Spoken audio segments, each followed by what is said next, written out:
Hi friends, இன்றைக்கி வீடியோவில் ரொம்பவே டேஸ்டியான கோகோனட் பிஸ்கெட் எப்படி செய்யுதுன்னு பார்க்கலாம் வாங்க. வெளியே கிறிஸ்பாகவும் நடுவில் நல்லா சாஃப்டாகவும் எப்படி செய்யுதுன்னு பார்க்கலாம். இப்போ ஒரு அடிகனமான பாத்திரத்தில் ஸ்டாண்ட் வச்சுட்டு தட்டை போட்டு மூடி ப்ரீ ஹீட்க்கு விட்டுடலாம். இப்போ நம்ம பேக் பண்ணி எடுக்க போகிற தட்டில் நெய் இல்லைனா பட்டர் அப்ளை பண்ணி வச்சுக்கோங்க. ஒரு பவுலில் அரை கப் அளவுக்கு பொடி பண்ண சர்க்கரை, அரை கப் அளவுக்கு உருக்கி வச்சுருக்க நெய் அப்படின்னா பட்டர் சேர்த்துட்டு நல்லா கலந்துக்கோங்க. நல்லா கலந்து வந்த பிறகு 1/4 ஸ்பூன் அளவுக்கு பேக்கிங் சோடா சேர்த்துக்கோங்க. சேர்த்துட்டு நல்லா ஒன்று சேர அளவுக்கு நல்லா கலந்துட்டு கூடவே நான் இன்றைக்கி மைதா மாவு தான் சேர்க்க போகிறேன். உங்களுக்கு வேணால் கோதுமை மாவு கூட சேர்த்துக்கோங்க. 1/2 கப் அளவுக்கு நான் மைதா மாவு சேர்த்துக்கிறேன். சேர்த்துட்டு நல்லா கையை வச்சு நல்லா பிசைஞ்சு விடுங்க. பிடிச்சா இந்த அளவுக்கு வரணும், அதுதான் வந்து கன்சிஸ்டன்சி. இப்போ 2 ஸ்பூன் அளவுக்கு காய்ச்சி ஆறி வச்சுருக்க பாலையும் நான் சேர்த்துக்கிறேன்.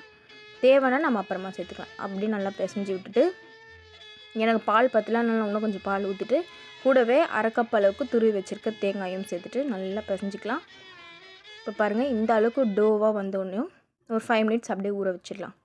இப்போது நான் வீடியோவில் காட்டுற மாதிரி குட்டி குட்டி பால்ஸாக எடுத்துகிட்டு கையில் வச்சு நல்லா ப்ரெஸ் பண்ணிவிட்டு சாஃப்டாக இருக்கிற மாதிரி நடுவில் அப்படியே விட்டுட்டு சைடில் வந்து நல்லா கிறிஸ்பியாக வரதுக்காக நல்லா ஃப்ளாட் பண்ணி விட்டுருக்கலாம்.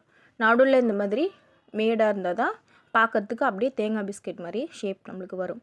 நான் வந்துட்டு தேங்காவை குட்டி குட்டியாக கட் பண்ணி நடுவில் வச்சு ப்ரெஸ் பண்ணி விட்டுக்கிறேன். உங்களுக்கு வேணும்னா திருவி கூட போட்டுக்கோங்க.